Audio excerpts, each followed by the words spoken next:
Next, make a table of values for T wearing from 0 to 10 years and show how the population P increases every year. यहाँ पे आ जाएगा आपका T यानी कि years और यहाँ पे population. तो आप 0 से 10 तक लिखेंगे. 0, 1, 2, 3, 4, 5, 6, 7, 8, 9 एंड 10. जितनी वैल्यूज आपसे पूछी जा रही हैं आपने उसके अकॉर्डिंग उतने नंबर्स का टेबल बनाना है. फर्स्ट ईयर में 750, सेकंड में 800, 850. अब क्योंकि 50-50 के अकॉर्डिंग हर ईयर चेंज हो रही है ना, तो 50 ऐड ऑन करते जाएंगे. 900, 950, 1000, 1050, 1100, 1150, 1200, 1250. ये आपका टेबल आ जाएगा. नेक्स्ट, इसके लिए आपको एक एक्सप्रेशन लिखना है. आई होप अब तक आपको एक्सप्रेशन समझ आ चुका होगा कि हमने लिखना किस तरह से है. तो वो क्या हो जाएगा, तो population P is equal to 750 plus 50T.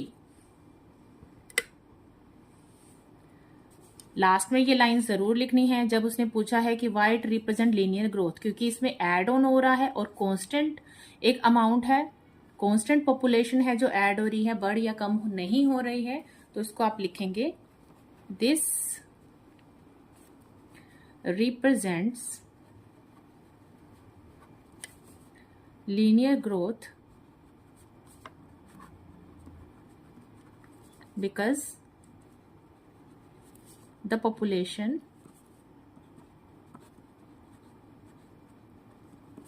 increases. अब इसमें increases हो रही है, increase हो रही है तो हमने increases लिखा है by a constant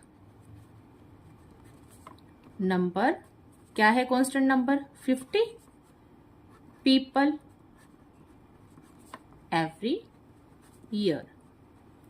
मंथ हो रहा है तो मंथ में, फीट हो रहा है तो फीट. वो जो क्वेश्चन में वर्ड्स यूज हुए हैं बेटर है कि आप वही वर्ड्स यूज करें, इससे थोड़ी चेकिंग में भी आसानी रहती है. और एक बात, क्वेश्चंस को एज सॉल्व करने से भी कुछ फायदा नहीं है. पहले आप ये देखिए कि उसको लास्ट में क्या पूछा गया है और एंड आपने वहीं पे करना है उसका रिप्लाई करके. जैसे एक्सप्रेशन तो हमारा यहीं पे खत्म हो गया था, यहां पे खत्म करते तो एक इस क्वेश्चन का आंसर आपका रह जाता है. तो उसने पूछा है आगे, तो इसको भी एक्सप्लेन करना जरूरी है अच्छे मार्क्स के लिए. तो लास्ट क्वेश्चन है हमारा इस एक्सरसाइज का. A telecom company charges ₹600 for a certain recharge scheme. This prepaid balance is reduced by ₹15 each day after the recharge. अब जैसे कि हम नॉर्मली भी इस चीज का एक्सपीरियंस करते हैं, वही चीज है कि एक टेलीकॉम कंपनी जो है 600 का एक रिचार्ज स्कीम दिया है उसने. तो इसका जो बैलेंस है वो हर रोज 15 रुपए कम हो जाता है. अब कम हो जाता है मतलब डिक्रीज हो जाता है उसका जो बैलेंस है. तो हम यहाँ पे कौन सा यूज करेंगे? माइनस का, लीनियर डीके का कॉन्सेप्ट यूज होगा यहाँ पे. अब उसने पूछा है write an equation that models the remaining balance after using the scheme for x days, explain why it represents the their linear decay. तो सेम, कुछ भी नहीं करना है इसमें, हम लिख देंगे let balance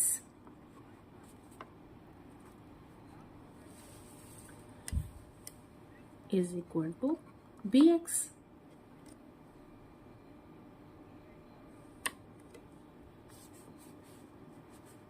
after x days, क्योंकि इसने बोला है ना. तो क्या हो जाएगा bx हमारा? सिंपली जितना हमारा सर्टेन जो इनिशियल अमाउंट है उसमें से हमारा 15 जो है चेंज हो जाएगा, 15x हो जाएगा, क्योंकि हर रोज जैसे अगर पहला दिन है तो 1 आ जाएगा, सेकंड है तो 2 आ जाएगा, 3, 4, 5, यहाँ पे x की वैल्यू कुछ भी आ जाएगी तो उसके अकॉर्डिंग आपका जो बैलेंस है वो चेंज हो जाएगा। अब लास्ट में जो नेक्स्ट इसका पोर्शन है उसमें क्या लिखेंगे, this represents linear decay same because balance decreases by a constant amount ₹15 every day. अब क्योंकि यहाँ पे डेज में बात हो रही है तो यहाँ पे एवरी डे आ जाएगा।